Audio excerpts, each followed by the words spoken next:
আমি আজকে মেয়োনিজ বানাবো, এই জন্য 2টা ডিম নিয়েছি। 2টা ডিমে সিদ্ধ করে নিয়েছি। আর আমার যা যা লাগছে, আমি প্রথমে যে লবণ দিব, তারপর চিনি লাগবে, দুধ লাগবে, কটা দুধ নিয়েছি। এখানে গোলমরিচ দিব, গোলমরিচের যে গুঁড়ি নিয়েছি। আর এই যে লাগছে হয়েছে 2টা শুকনো মরিচ দিব, আর 2টা রসুনের কোয়া দেব। তেল লাগবে, 2 চামচ তেল দেব। আর এই যে আমি দিব হলো, এটা হয়েছে সস দিব, টমেটো সস, আর লেবুর রস দিব। লবণ দিয়ে দিচ্ছি, চিনি দিয়ে দিচ্ছি 2 চামচ,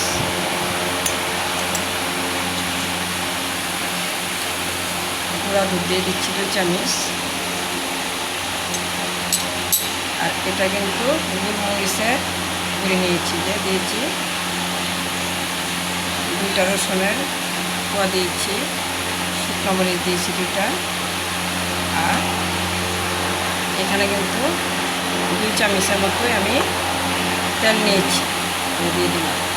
তেল দিয়েছি। এখন আমরা যখন মেয়োনিজটা বানাবো, দেখব যদি পাতলা হয়ে যায় তাহলে একটু দুধ দিয়ে দিতে পারবেন, আর যদি ঘন হয়ে যায় একটু তেল দিলে হয়ে যাবে। আর আমি যে পরিমাণে দিয়েছি আশা করি হয়ে যাবে। এই পরিমাণে 2টা ডিমের সাথে 2 চামচ করে আমি কিন্তু চিনি দিয়েছি, দুধ দিয়েছি, তেল দিয়েছি। কাঁচা ডিম হইলে আপনার তেল লাগতো বেশি, এখন তেল এত বেশি লাগবে না, এই জন্য কমাই দিয়েছি। এখন এই যে টমেটো সস দিয়ে দিচ্ছি,